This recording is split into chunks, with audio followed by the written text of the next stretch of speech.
कर्म भाग्य का निर्माता है जुलहे की कहानी। एक नगर में एक बहुत कुशल कारीगर रहता था। उसका नाम सोमलिक था। सोमलिक दूसरे कारीगरों की तुलना में बहुत मेहनत करता था। उसके द्वारा बनाए गए कपड़े दूसरे कारीगरों से बहुत अच्छे होते थे, किंतु उसे काम के मुताबिक पैसा नहीं मिलता था। उसे लगने लगा कि इस नगर में उसके कार्य के अनुरूप पैसा नहीं मिल पा रहा है, उसे किसी दूसरे नगर चले जाना चाहिए। उसे कुछ लोगों ने समझाया कि धन मिलना न मिलना तो भाग्य पर निर्भर है, अगर उसके भाग्य में धन नहीं है तो वो कहीं भी चला जाए उसे धन नहीं मिल सकता, इसीलिए उसे इसी नगर में रहकर कार्य करना चाहिए। सोमलिक को लगता था बिना परिश्रम के धन प्राप्त नहीं किया जा सकता। भाग्य की बातें तो वे लोग करते हैं जो मेहनत नहीं करना चाहते, भाग्य भी उसी का साथ देता है जो परिश्रम करता है। ऐसा सोचकर सोमलिक एक बड़े नगर चला गया और वहां बहुत मेहनत से कार्य करने लगा। मेहनत के अनुसार पैसा भी मिलने लगा। सोमलिक ने 2 वर्ष मेहनत करके 500 स्वर्ण मुद्राएं कमाए और उन्हें लेकर खुशी खुशी अपने घर जाने लगा। जाते जाते रास्ते में उससे रात हो गई और वह रास्ते में ही एक बड़े से पेड़ पर सो गया। सपने में सोमलिक ने 2 पुरुषों को देखा। उनमें से एक दूसरे से कहता है, सोमलिक के भाग्य में अधिक धन नहीं है, फिर तुमने उसे 500 स्वर्ण मुद्राएं क्यों दी? दूसरा बोला, परिश्रमी को उसके परिश्रम का फल मिलना चाहिए, इसीलिए मैंने उसकी मेहनत के अनुरूप पैसा दिया है। उसके भाग्य का अंतिम निर्णय तुम्हारे हाथ में है।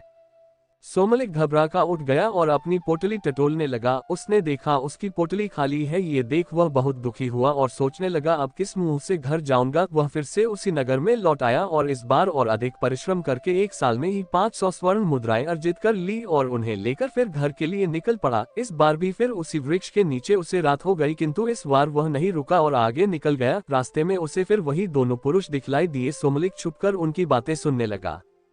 पहला बोला, तुम्हें पता है सोमलिक के भाग्य में अधिक धन नहीं है, इस बार फिर से तुमने उसे 500 स्वर्ण मुद्राएं दे दी हैं। दूसरा बोला, मैं तो परिश्रमी को उसके परिश्रम का फल देता हूँ, अंतिम निर्णय तो तुम्हारा ही रहता है, तुम्हें जैसा लगे वैसा करो। सोमलिक ने डरकर अपनी पोटली को टटोली। पोटली में कुछ नहीं था। सोमलिक को बहुत दुख हुआ। उसे लगा उसका जीवन व्यर्थ है, इस तरह मेहनत करने से कोई फायदा नहीं है और वह आत्महत्या करने के लिए ऊंची पहाड़ी से कूदने लगता है। तभी एक दिव्य पुरुष प्रकट हुआ और सोमलिक से बोला, ठहरो सोमलिक, तुम्हारे भाग्य में धन नहीं है, इसीलिए तुम्हारे धन को मैं चुरा लेता था। आत्महत्या करना पाप है, इसीलिए आत्महत्या का ख्याल अपने मन से निकाल दो। सोमलिक बोला, हे दिव्य पुरुष, अब मैं किस मुंह से अपने घर जाऊं? मुझे इस तरह खाली हाथ आया देखकर मेरे परिवार वाले क्या कहेंगे? दिव्य पुरुष ने सोमलिक से कोई एक वरदान मांगने के लिए कहा। सोमलिक बोला, मुझे वरदान में बहुत अधिक धन चाहिए। दिव्य पुरुष ने कहा, सोमलिक, तुम्हारे भाग्य में धन का भोग नहीं है, भोगरहित धन का क्या उपयोग? सोमलिक को तो धन ही चाहिए था। वह बोला, हे दिव्य पुरुष, इस संसार में जिसके पास धन है उससे सभी पूछते हैं और जिसके पास धन नहीं उसके पास ज्ञान और कला होने पर भी कोई नहीं पूछता। धनवान व्यक्ति अयोग्य होने पर भी संसार में यश और मान सम्मान पाता है, इसीलिए मुझे तो बहुत सारा धन चाहिए। दिव्य पुरुष ने कहा, तुम नगर वापस लौट जाओ, वहां तुम्हें गुप्तधन और उपयुक्त धन नाम के 2 व्यक्ति मिलेंगे। गुप्तधन के पास भोगरहित धन है और उपयुक्त धन के पास उपयोग में आने वाला धन है। तुम कुछ समय इन दोनों के साथ रहो, फिर मुझे बतलाना तुम्हें किसके जैसा धन चाहिए।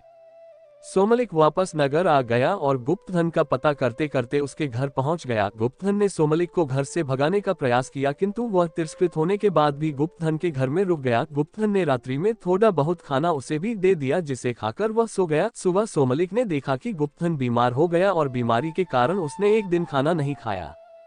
सोमलिक वहां से निकलकर उपयुक्त धन के घर का पता पूछता हुआ उसके घर पहुंच गया। घर में मेहमान आया देखकर उपयुक्त धन ने उसका स्वागत किया और रात को अच्छे अच्छे पकवान खिलाए और सोने के लिए अच्छा बिस्तर दिया। सुबह सोमलिक को पता लगा कि उपयुक्त धन ने साहूकार से कुछ ऋण लिया था, उसी ऋण के पैसे से वह लोगों का भला करता है।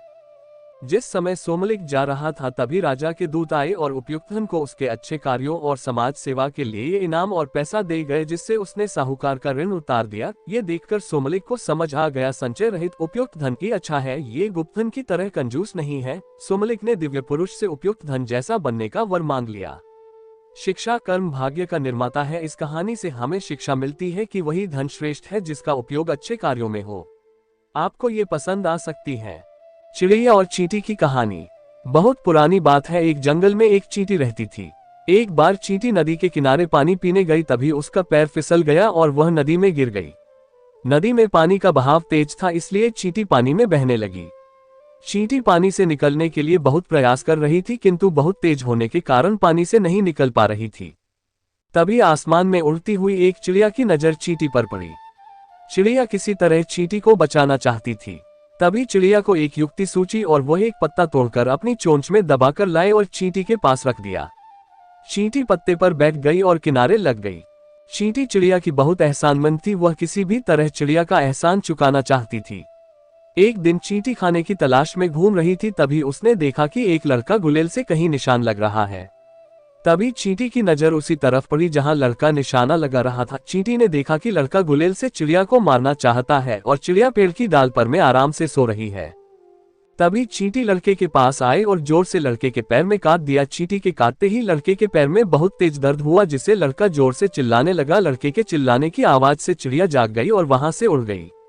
इस प्रकार चींटी ने भी चिड़िया की जान बचाकर उसका एहसान उतार दिया। शिक्षा अच्छे कार्य हमेशा शांत देते हैं, इसलिए हमेशा परोपकार करते रहना चाहिए।